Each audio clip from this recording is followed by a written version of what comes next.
Balang araw masusulat ko na rin ang kanta na bibili ng bahay sa Santa Rosa. Hanggang doon na lang po muna.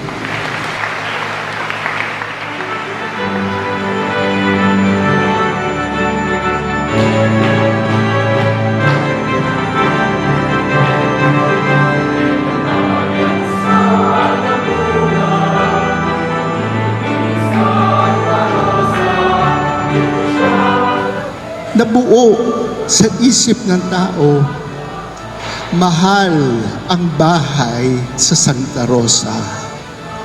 Kailangan magkaroon ng kanta na magiging gold record, platinum record, para makabili ng bahay sa Santa Rosa.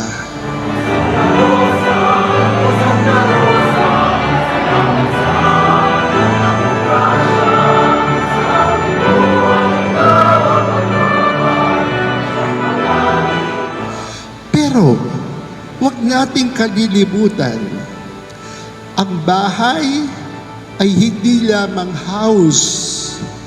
Ang bahay ay home. Ang gumagawa ng home ay tao. Ang doghouse, mananatiling house.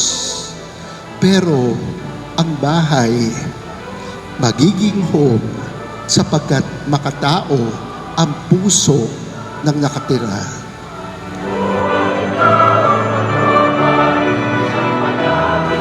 Pero kahit dumami ang bahay sa Santa Rosa, magkakaroon ba ng tahanan, home, si Santa Rosa sa iyong pagkatao? Baka dumami ang debosyon, pero hindi at home si Santa Rosa sa bawat nakatira dito.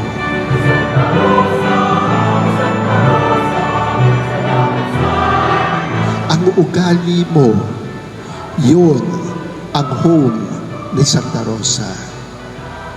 Ang ugali mo, kahit mahal ang bahay, mamahalin ang ugali mo dahil maka-Diyos, maka-tao.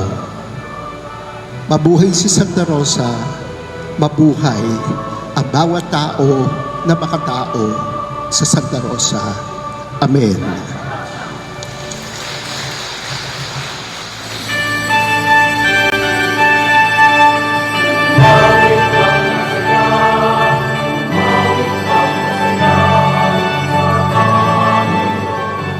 Magpasalamat tayo sa Panginoon na siyang tumawag sa atin upang magtipon bilang isang sambayanan at magdiwang sa banal na Eucharistia sa karangalan ni Santa Rosa de Lima, patrona ng ating parokya at ikalawang patrona ng Pilipinas.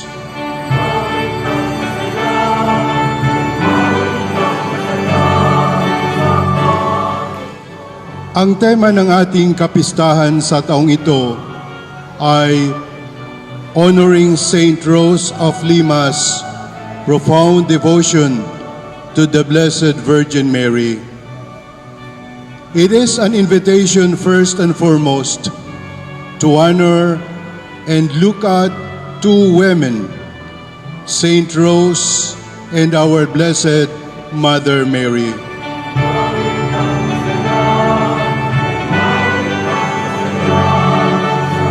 Si Santa Rosa, isang dalaga na nagtalaga ng kanyang buong buhay kay Jesus. At si Maria, isang dalaga na pinili ng Diyos upang maging ina ni Jesus, ang anak ng Diyos. Mga kapatid, isang mahalagang bagay na natutunan ni Santa Rosa sa ating mahal na Birheng Maria ay ang pag-ibig kay Jesus. This is the most important thing that Saint Rose learned from Mary. Para Kasi kay Maria, ang kanyang buong buhay ay tungkol kay Jesus at para kay Jesus. Mary's life has no other reason and no other meaning than Jesus.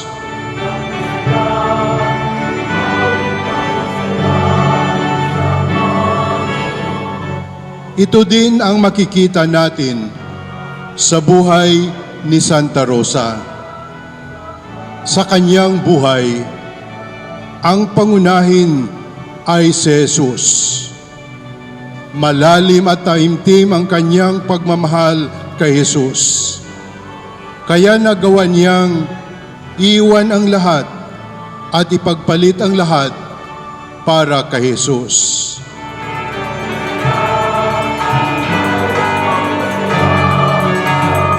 Si Santa Rosa ay katulad ng taong nakatagpo ng mamahaling perlas sa talinhaga ni Jesus sa ating Ebanghelyo. When you have found the treasure and the pearl of great price of your life, you are ready to give up everything, to leave everything behind, just so that you may have that which is most important to your life.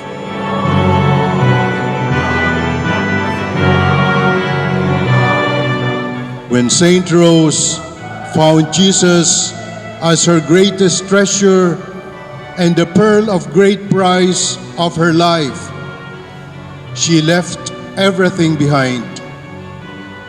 This is the life of Saint Rose. This is what she learned from the Blessed Virgin Mary.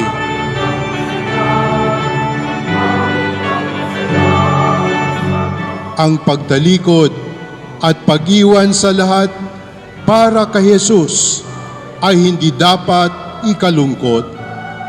Ito ay dapat magbigay sa atin ng galak.